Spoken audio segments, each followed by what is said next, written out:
भिलाई सुपेला में 15 साल से स्थित बालाजी ब्लड बैंक की रोचक बातें। आखिर कैसे ये ब्लड बैंक हजारों लोगों की जिंदगी बचाता है, आज की इस खास बातचीत में जानेंगे। आइए देखते हैं मौके पर मौजूद रिपोर्टर सोहेल चिश्ती क्या बता रहे हैं।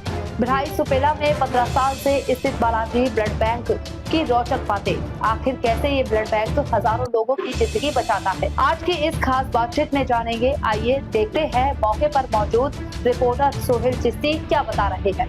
आप सुबेला रामनगर के एक सड़क से जब गुजरते होंगे स्पर्श हॉस्पिटल वाले, तो हॉस्पिटल के सामने आपको बालाजी ब्लड बैंक करके एक बिल्डिंग दिखती होगी जो आपने कई बार देखी होगी। लेकिन वो ब्लड बैंक कौन चलाता है, वो ब्लड बैंक जनता के लिए, हॉस्पिटल के लिए काम कैसे आता है, ये काफ़ी लोगों का सवाल है।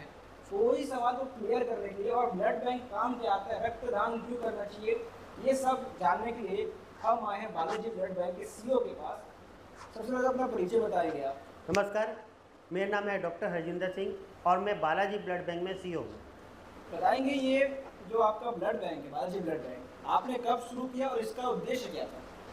सर, बालाजी ब्लड बैंक तो खुले कम से कम 15 से 20 साल हो चुके हैं, लेकिन मैं भी यहाँ 3 साल हो गए ज्वाइन किए उनको और सीईओ की पोस्ट पे हूँ मैं।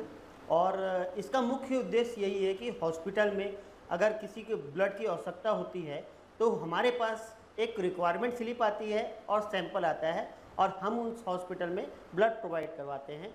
ये बस।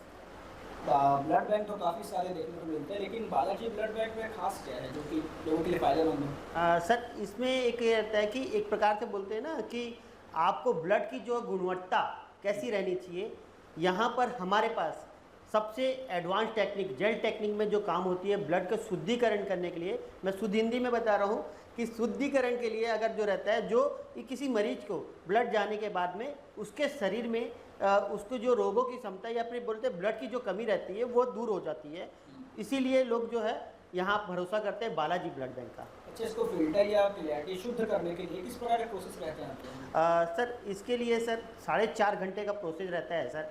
इसमें 21 प्रकार की जांच होती है, जिसमें 7 प्रकार की किट भी होती है, जैसे HIV, टाइफाइड, मलेरिया, इस टाइप की किट रहती है जिसमें होता है। उसके बाद इसको एलाइजा लगाना रहता है। एलाइजा लगाने के बाद में जो भी रहता है ब्लड की जो रिक्वायरमेंट स्लिप और पर्ची आने के बाद में एक एडवांस टेक्निक बताया मैंने, जेल टेक्निक। जेल टेक्निक के माध्यम से पेशेंट को जो ब्लड जाना है उसका हम लोग जाँच करते हैं, जिससे 99.9% किसी भी प्रकार का उसमें रिएक्शन होने का चांसेस नहीं रहता है। ये फ़ायदे हैं इस ब्लड बैंक के? सर, मैं ये बोल रहा हूँ कि हमारे साथ जितने बड़े भिलाई के बोले जाए तो जितने बड़े हॉस्पिटल है उनके साथ में हमारा टाई अप है, और वो जो भरोसा सबसे ज़्यादा करते हैं वो बालाजी ब्लड बैंक से ही करते हैं। क्योंकि अगर किसी पेशेंट को ब्लड लगना रहता है, उसके बाद अगर किसी भी प्रकार की कोई दिक्कत परेशानी ना रहे तो पेशेंट को भी लिए अच्छा रहता है, हॉस्पिटल के लिए भी रहता है। इसीलिए लोग जो है बालाजी ब्लड बैंक के ऊपर ज़्यादा भरोसा करते हैं। जो जिनको खून की ज़रूरत होती है, जो मरीज होते हैं,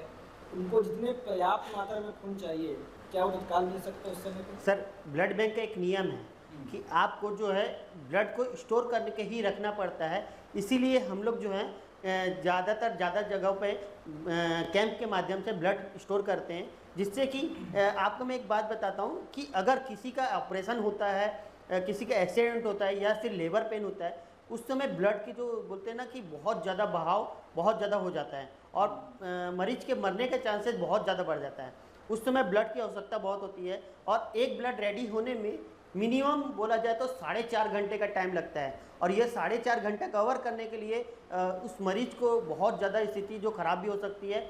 इसीलिए ये ब्लड बैंक के माध्यम से हम लोग जो है स्टोर करके रखते हैं कैंपों के माध्यम से, और कैंप में से जो ब्लड आता है उसको फ्रीजर में रखा जाता है। और जब हमें रिक्वायरमेंट आती है कि इमरजेंसी केस में, एक्सीडेंट केस में या फिर डिलीवरी केस में ब्लड की ज़रूरत है, हम लोग तुरंत उनको जो एक फ्रीजर से निकल के नॉर्मल टेम्परेचर जो एक प्रोटोकॉल रहता है उसके हिसाब से ब्लड बैंक के जो नियम के अनुसार हम लोग ब्लड देते हैं फिर।